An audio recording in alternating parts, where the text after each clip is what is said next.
The morning was crisp, the kind of Veterans Day quiet that promises peace until it shatters. I stood on the porch, coffee mug steaming, when two Cedar Hills HOA security goons dragged my wife, Lydia Harper, down our front steps like she was a fugitive. One gripped her wrist in a vice, the other clutched her hair like he was breaking up a bar fight. Across the street, neighbors froze, clutching leashes and thermoses, faces a mix of shock and cowardice. A woman shouted, "Stop," but no one moved. I was rooted, the mug slipping, shattering on the steps, until Lydia twisted free, locked eyes with a thug yanking her hair, and said, voice like ice, "You just assaulted a federal investigator with the Department of Justice." Then she flashed a badge. A badge I didn't know she had. It started over three 3-foot American flags we'd hung to honor my dad and Lydia's brother, both veterans. Our HOA, Pine Valley Estates, had decoration rules, but none banned flags. Yet that morning, a knock brought Derek Vaughn, the new HOA security chief, a hulking ex-bouncer in a tactical vest emblazoned Pine Valley safety crew. His sunglasses pinched his face as he demanded Lydia remove the flag. She refused, citing no such rule. Derek, chest puffed, barked about community standards and called backup like she was a threat. Another burly guard arrived, and the argument escalated. I stepped out as Lydia blocked Derek from tearing down the flag. He grabbed her arm. His partner seized her hair. I lunged, but the second guard shoved me back, snarling, "Stay out, or you're going downtown." Chaos erupted, over in seconds but feeling like years. Then Lydia's calm, lethal words stopped them cold. She pulled a DOJ badge, her photo gleaming under the seal. Derek released her, muttering. His partner backed off, mumbling apologies. The street went silent. Neighbors filming from lawns scurried inside. Lydia dusted her jacket, retrieved the flag, and walked into the house like it was nothing. I followed, dumbfounded. Inside, she sat at the dining table, opened her laptop, and typed as if the world hadn't tilted. "So, you're a federal agent?" I stammered. "Investigator," she corrected. "DOJ Public Corruption Division." I blinked. "I thought you did data entry." She smirked. "That's what I let people think." My wife, who I thought crunched numbers downtown, was a covert investigator dismantling corruption. Now the HOA had assaulted her on camera, with witnesses. Lydia called her handler, Agent Carter, relaying the incident with precision, timeline, names, evidence, including Derek and HOA President Eleanor Mitchell. She hung up and turned to me. "I've been watching this HOA for months. This is my legal in." She opened a locked briefcase, revealing files, photos, and surveillance notes. "Eleanor's running this place like a fiefdom, extortion, fake fines, rigged elections. I needed a public incident." Derek handed it to me. I nodded, stunned. My wife was a one-woman task force. By afternoon, Lydia filed a DOJ incident report. We backed up neighbors' footage on multiple drives. She told me to hold off posting online. Timing was key. Derek and his partner were suspended by evening. Eleanor left a voicemail apologizing for the misunderstanding. Lydia saved it as evidence. That night, she compiled a target list, Eleanor's name in bold. The next morning, the flag was back up, a quiet defiance. Lydia barely slept, working until 3 a.m. Over coffee, she slid me a folder. "You need to know."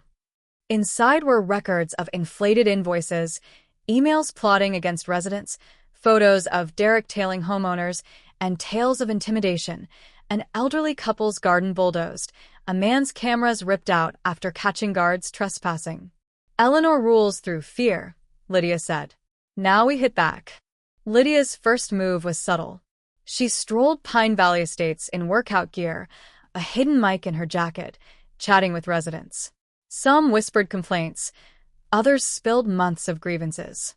She sent hours of audio to Carter. Meanwhile, Derek's replacement, a cocky kid named Cody, patrolled past our house, glaring through windows. Lydia smiled. "They're nervous." A certified letter arrived, accusing Lydia of inciting anti-HOA sentiment. She filed it as evidence, amused by Eleanor's desperation. Lydia's plan was to play passive, luring the HOA into bigger mistakes. She knew Eleanor held secret Friday meetings at her house. Lydia recruited Clara, a board member uneasy with Eleanor's tactics, to wear a hidden recorder. Clara, expecting community service, not corruption, agreed. At the next meeting, Lydia and I listened via live feed. Eleanor raged about the DOJ woman, proposing constant surveillance and joking about fining Lydia for sidewalk cracks. Then she crossed a line. If she's government, we've got money to make her go away. Lydia stopped the feed, sent it to Carter, and whispered, "That's a federal crime." A neighbor, Jake, a retired Marine and accountant, gave Lydia spreadsheets showing unaccounted HOA dues funneled to Eleanor's allies. Lydia's case solidified: financial fraud, intimidation, now threats against a federal agent. Days later, Carter called. A guard had illegally accessed a DOJ database, hunting Lydia's records. Lydia met her team downtown, returning silent but resolute. The DOJ embedded two undercovers: Megan, posing as a quirky homeowner, and Luke, a contractor. Megan's wind chimes and sunflowers drew a warning letter within hours. Eleanor confronted Luke, demanding his permit and hinting at bribes, both recorded. Lydia cross-referenced Jake's financials, building an airtight case. Then Eleanor sued Lydia for defamation and harassment, a flimsy complaint screaming panic. Lydia filed it as an obstruction attempt.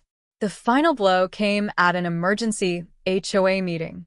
Clara's recorder caught Eleanor saying, "Shut this woman down before she turns us into a courtroom." Carter greenlit indictments. The morning of the takedown, Lydia reviewed her timeline in a crisp shirt, calm as a storm's eye. At 9 a.m., federal SUVs rolled into Pine Valley Estates, joined by unmarked sedans and a sheriff's cruiser. Marshals pounded on Eleanor's door. She emerged in a robe, shrieking as cuffs clicked. Derek, caught eating a protein bar, argued he was just doing his job. An agent laughed. "Your job ended when you grabbed a DOJ investigator's hair." The treasurer, vice president, and Eleanor's contractor cousin were cuffed. Neighbors gawked, phones out. Eleanor spotted Lydia and screamed, "You did this? You're a nobody." Lydia stepped forward. "I'm a DOJ investigator, and I've documented every crime you committed. You're done." Eleanor's rants faded as the car door shut. The DOJ's press release detailed fraud, illegal surveillance, and assault. News vans swarmed. The HOA website vanished. Lydia insured residents got refunds for fake fines. Courts froze Eleanor's accounts, revealing spa trips and shell companies. Residents filed lawsuits, Lydia supplying evidence like a justice courier. The story went national, not for the corruption, but for Lydia, a covert investigator dismantling tyranny from within. A court-appointed HOA administrator thanked her. Neighbors replaced Eleanor's office with a community center, its Constitution display signed by those who fought back. Lydia was offered a DOJ task force to tackle HOA corruption nationwide. She accepted, leaving a new flag flying on our porch, bright and fearless. At a barbecue, neighbors toasted Lydia, who stayed humble. As she boarded a flight to D.C., Pine Valley Estates stood free, proving one woman's truth could topple an empire.